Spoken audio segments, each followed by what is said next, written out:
July 23rd. Some interesting developments this week, Keith.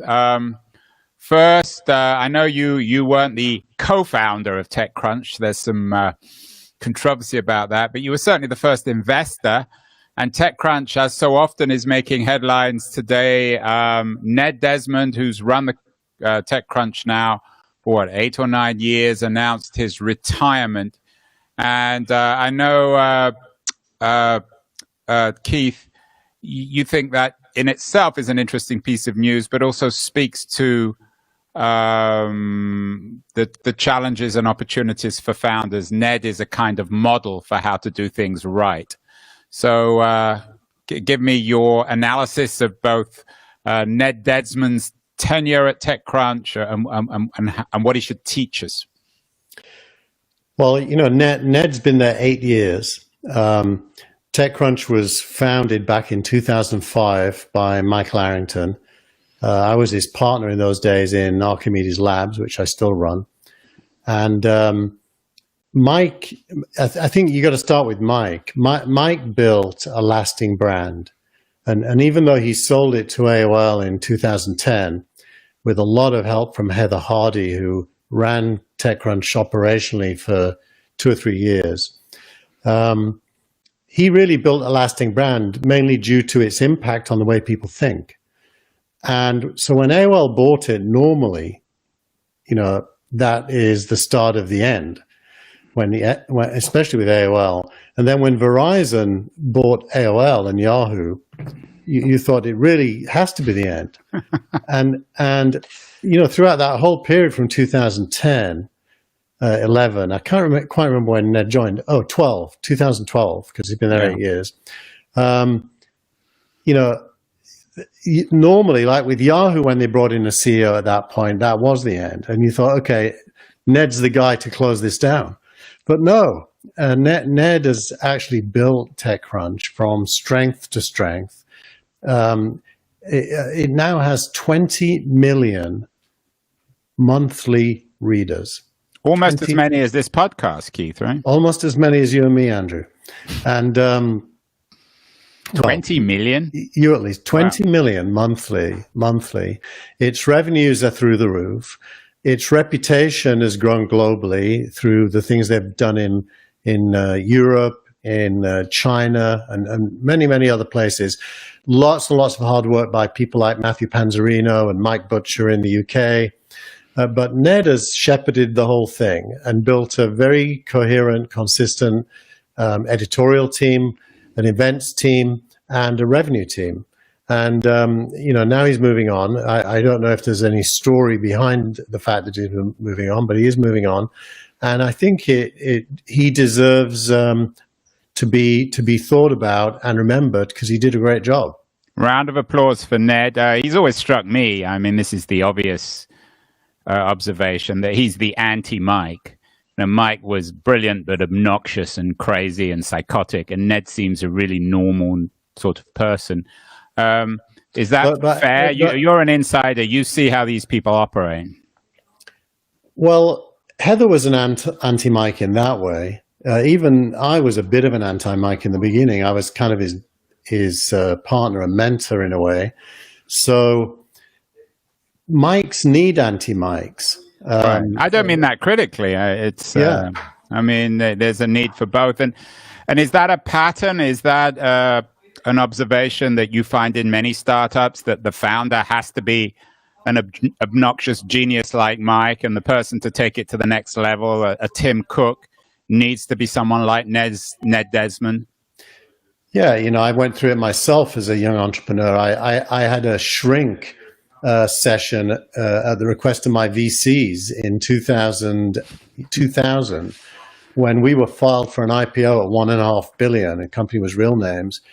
And the shrink, after 2 weeks analysis, during which I went away when he talked to all my team, I came back and he said, do you want the good news or the bad news?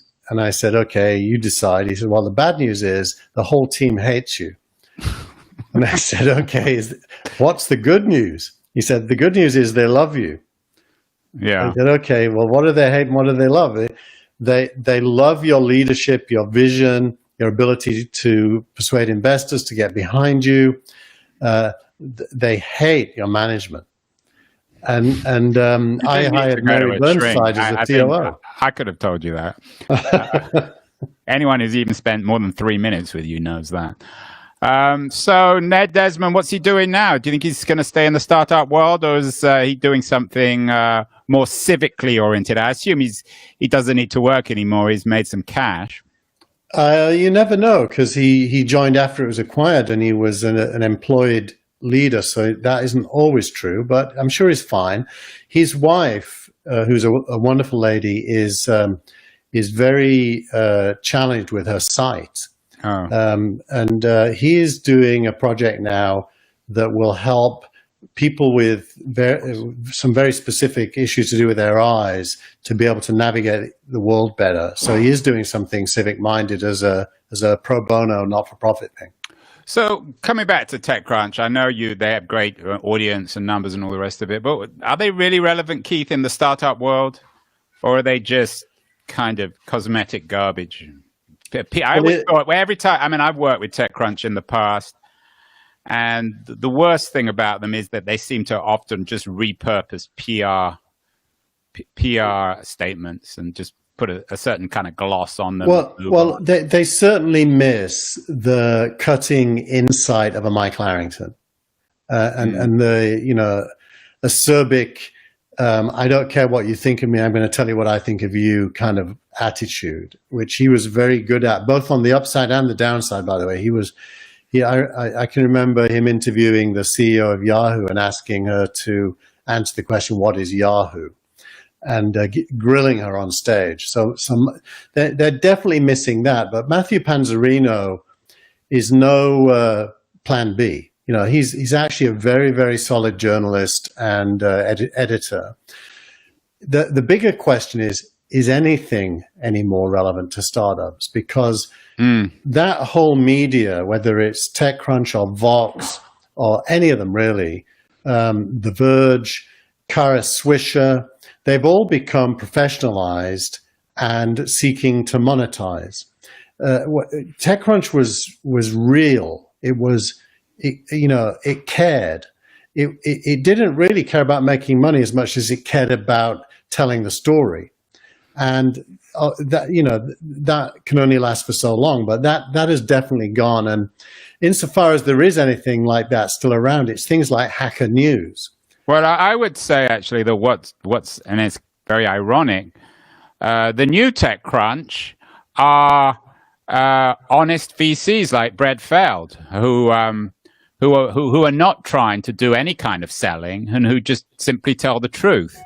I know one of your highlights of this week is a piece by Brad, the goal that should not be the new normal. I actually have an interview out with Brad about his new book on my podcast, which we perhaps can link to. But it's always struck me that Brad he's not Mike Arrington. He's not a lunatic, but he is a truth teller. He's not shaping his answer or his conversation to anything that he thinks anyone wants to hear. He simply tells it as he sees it. Is that fair, Keith? I think that is fair. Brad, to be balanced, Brad has been extremely successful over a long period of time, and no doubt has made a lot of money. And therefore, I'm sure at a personal level is quite relaxed. Although if you read his blog, you sometimes wonder whether he can really achieve that. And so he's got that ability to stand back and think. And this week he wrote a really good piece where he talks about this whole idea of the new normal, which I'm sure you're very familiar with. And, a lot of people are falling into the trap of embracing the new normal and saying, get used to it. And what he's saying is, no, the new normal is something that's been given to us by the virus. It indicates possible futures, but those futures have to be built. And so let's seize what is good and let's build on it to create something new. And let's start defining what that new thing is. It echoes a little bit what Mark Andreessen said a few months ago when he talked about we need to start building again. Yeah, although I would distinguish between Feld and Andreessen. There's something slightly, I always think, slippery about Andreessen. I think Feld is a little bit more genuine. No, I think that's an impression it's easy to get of Andreessen, but you have to remember, and this is real, Mark was an engineer on the first browser. He was just an engineer. He ended up partnering with, what's his name? Ken Clark, is it? Yeah, not Ken Clark. Something Clark. The guy from Silicon Graphics. Right. Jim Clark. Jim Clark, yeah. And together they built Netscape. And Mark was just an engineer. Imagine the learning curve going from where he was to where he ended up. He is a very genuine, very real, thoughtful guy. Well, I don't want to talk about Andreessen. He's boring. Let's talk about Feld. Do you think this whole idea of going back to the new normal, is this something that he cites Steve Case in this piece? Is there some sort of consensus amongst certainly progressive VCs that we can't just go back to February 2020, that there are these huge opportunities and challenges now, whether it comes to healthcare or tax reform or challenging inequality or obviously the coronavirus, that we need to move ahead? Is Brad out on his own here, or is this some degree of consensus? I mean, people like David Hornick in Silicon Valley are also politically on the left. I don't think he's on his own, but I think he's saying something that other people haven't yet said. So my reaction when I read it was to think, which is probably the best reaction, and then to contemplate, what am I doing that could be encapsulated under the heading of build the future. And, I'm fascinated. I put a video from Elad Gil in this week's newsletter. Elad is the #1 top performing angel in Silicon Valley over the last 10 years, by far. And there's an hour-long interview with him. And he talks about the fact that he's fascinated by crypto and blockchain. Now, that's an essentially contrarian point of view in the Valley. I share his point of view, but it is very contrarian. And I think the Valley prospers when it's contrarian, when it seizes on things that everyone else thinks are not real and then makes them real. And I suspect Brad is like that as well. So is there a consensus? Not yet, but I think there will be. And I think Brad's argument is, in some ways, still mainstream Silicon Valley, that progress can be good for everyone. It can address many of our big socioeconomic problems and at the same time make people like himself pretty rich. So in a sense, perhaps, he's not quite as radical as he sometimes appears. Yeah, I don't think of Brad as radical at all. I think of him as a very smart, hard-working investor. And he's really focusing on the local and this whole idea of these centers of innovation, whether it's Boulder. So I think his focus on the local also represents a kind of challenge to Silicon Valley, because he's out there in Boulder, Colorado. He's not sitting in Palo Alto or Mountain View or San Francisco. So in that sense, he's already a challenge. And I think that's the core of his thinking, and particularly in his last book. I think there's two elements there. One is with his Techstars hat on. What you're saying is exactly right. And the business model of Techstars is hyperlocal, and also to partner with big corporates around outsourced innovation. On the other hand, he's part of Founders Fund. And with that hat on, he's really looking to get into the biggest outcomes, no matter where they are. And he's very global. So I think there's many dimensions to Brad. And of course, still one of the core ways, or really the only way, that VCs make money is when their investments do an IPO. I know some of your headlines this week focuses on IPOs and uncovering how the economics of IPOs work. Are they a bit of a Wall Street scam, Keith, too? Well, there's quite a lot of highly controversial conversation around IPOs that's been going on for quite a few weeks, but it came to a head this week. There was an article written, just remind me the author's name. Felix Salmon. Felix Salmon, that's right. Felix wrote an article about how Goldman Sachs makes money from IPOs. And he's using some of these IPOs that have gone public and then tripled or gone up significantly immediately on the day of the IPO. And Bill Gurley, who is from Benchmark Capital, has been criticizing banks for the role they play in IPOs for a long time, more or less making the claim that banks are stealing money from companies by underpricing the company. Therefore, the investors buy the shares, the investors make all the money, and the company gets much less than it should really have gotten. And Felix's article kind of underlines that. So what the Valley is doing is discussing alternatives to IPOs in the light of that. And there have been a few. The one is called a direct listing. That's when you go public, but you don't raise money or price the company for investors. And investors have to buy the stock from the market at whatever price the market prices it at. So it takes away the bank's ability to act on behalf of its customers, the investors, and basically steal money from the company. The other approach, which Chamath Palihapitiya is doing. Good job with the pronunciation. Yeah, I've been learning that. Is called a SPAC. A SPAC is a special purpose acquisition company. And it's kind of ingenious, but it also steals money from companies. But more importantly, it puts money in Chamath's pocket. And the way that works is this. You set up a company and you give yourself 20% of it, like a founder. You then make that a public vehicle and you persuade investors to put in hundreds of millions of dollars into what you could think of as an empty shell public company.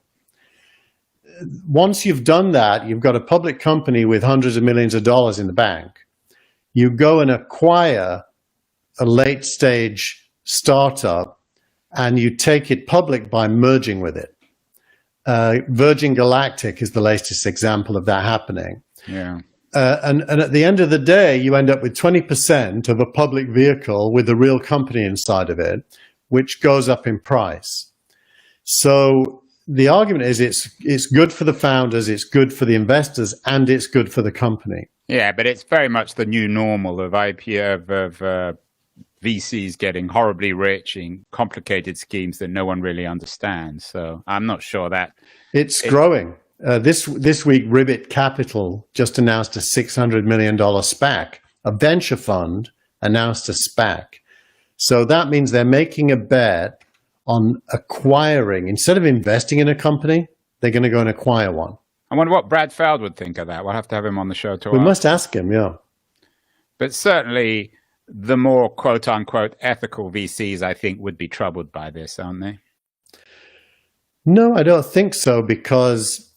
Who's the loser here, then? You're saying whenever I hear win-win from Silicon Valley, and particularly from entrepreneurs or investors, my hands go in my pocket and think someone's trying to rip me off, because there's always a big loser in any win-win. If there is a loser, potentially it's the company, because the company is going to end up with no more than, I think the high end would be 70% of the public vehicle, which is a lot less than if they do an IPO. What about the broader economy, Keith? Let's say that an Amazon or a Google or an Apple do one of these SPACs. I mean, as you know, I'm not always a great admirer of these companies, but they certainly brought an enormous value, not only to their investors and employers, but to the broader economy. Is there a problem perhaps with SPACs that you won't get in future, the Amazons and Googles and Apples that become from startups and IPOs become trillion-dollar companies? Sorry, I switched to the wrong person there. I honestly don't think so. I think you should think of it as a mechanism that is, in some ways, the starting point and the end point are quite similar, whether you do an IPO, a direct listing, or a SPAC. The starting point is that you're a private company, and you're going to sell some shares and get cash in the bank and have some public investors at the end. So it's the same. It's just three different mechanisms for achieving a public company with public investors with cash in the bank.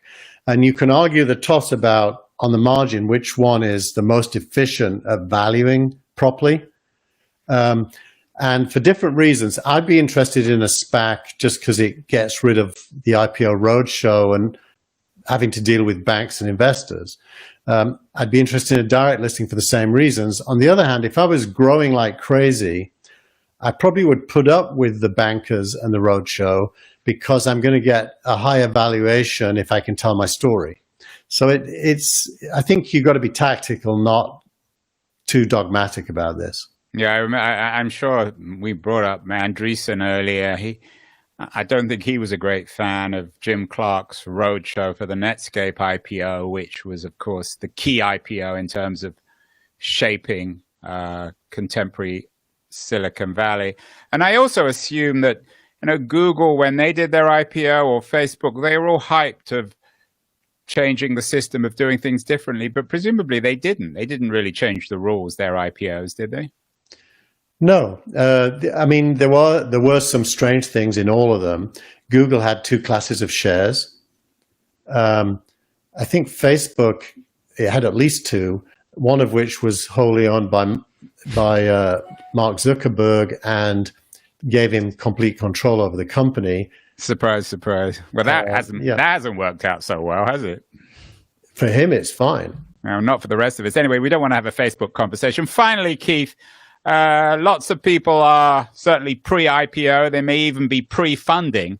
And you've got some interesting reads this week on knowing about fundraising this year. What are the trends?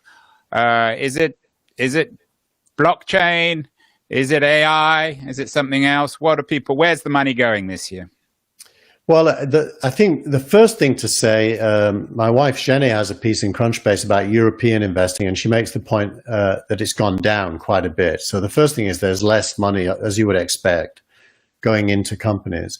The second piece is by Beeza Clarkson, and she's talking about money going into funds, especially small and first-time funds. And she's making the point that it's going to become really bad out there. So if you have a chance of closing a fund, do it right now. And then there's quite a bit of specific stuff around different companies raising money, all of which suggests if you have a good idea and a strong team, and it feels as if you're consistent with the new normal, as Brad calls it, raising money is still doable. So if you put all that together, I think there's clouds on the horizon. So more than ever, you need to be a great company with great traction. There's a good story about traction in the newsletter. Blah, blah, blah. I mean, that's not exactly news. It's not news, but it's finger on the pulse and taking the temperature. Probably the newest thing is the tweet of the week, which is... Right. I wanted to end on the tweet of the week, which is a particularly nasty one. So it's an appropriate ending for this show.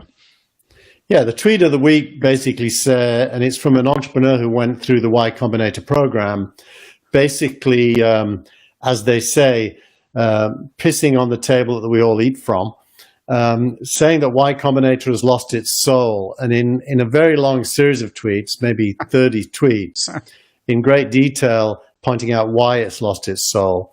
I actually replied disagreeing with him, saying it never had a soul in the first place.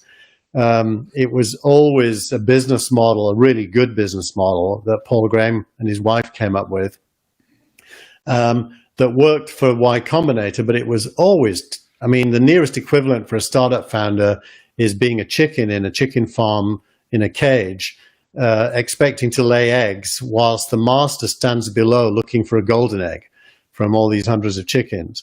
Y Combinator was always Silicon Valley at its worst, not at its best.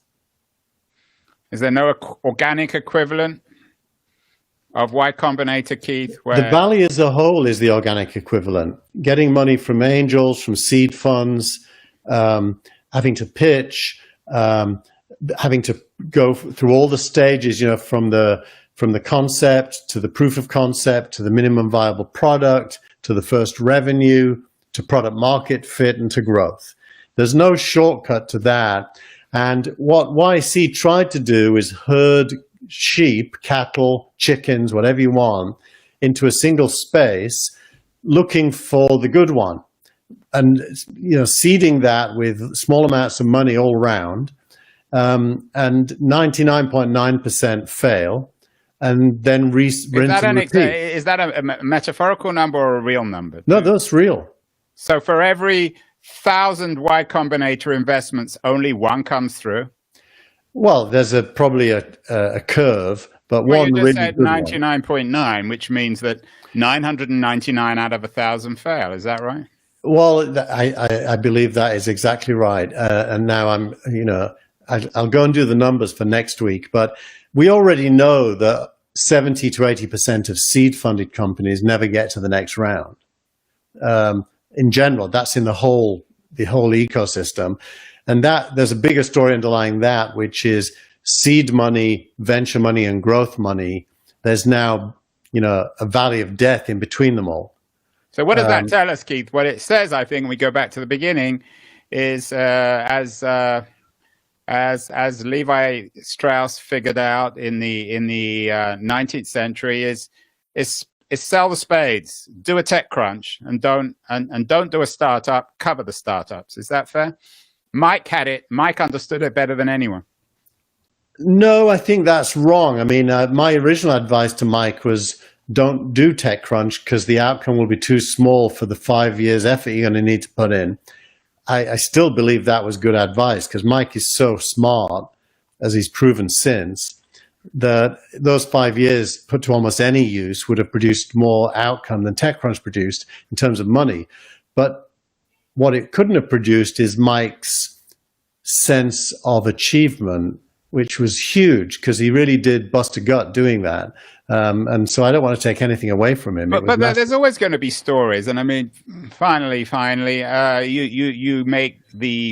compare Y Combinator to a factory farm, but the chickens have never queued up to enter a factory farm.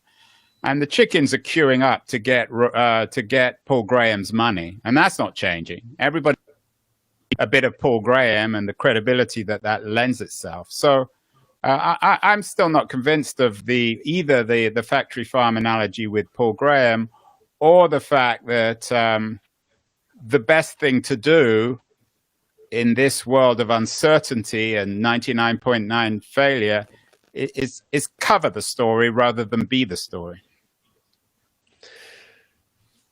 As we're doing right now, actually. Yeah, but if you ask me about myself using those two ways of doing it, my investment in Infarm is going to produce thousands times more outcome than my investment of time in doing this podcast. I do this podcast not for money. I do it to force myself to think every week and then to share what I think with others. The end result of that is that companies like Infarm can discover me and come to me, and that's where I really turn effort into outcome.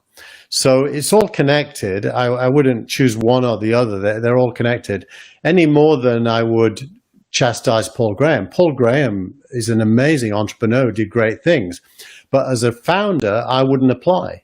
That's really all I'm saying. I think there's better paths. The chickens do still line up, but by the way, the chickens are depreciating in terms of quality and growing in terms of size. So really, really good prize chickens don't go to YC. Never did, by the way.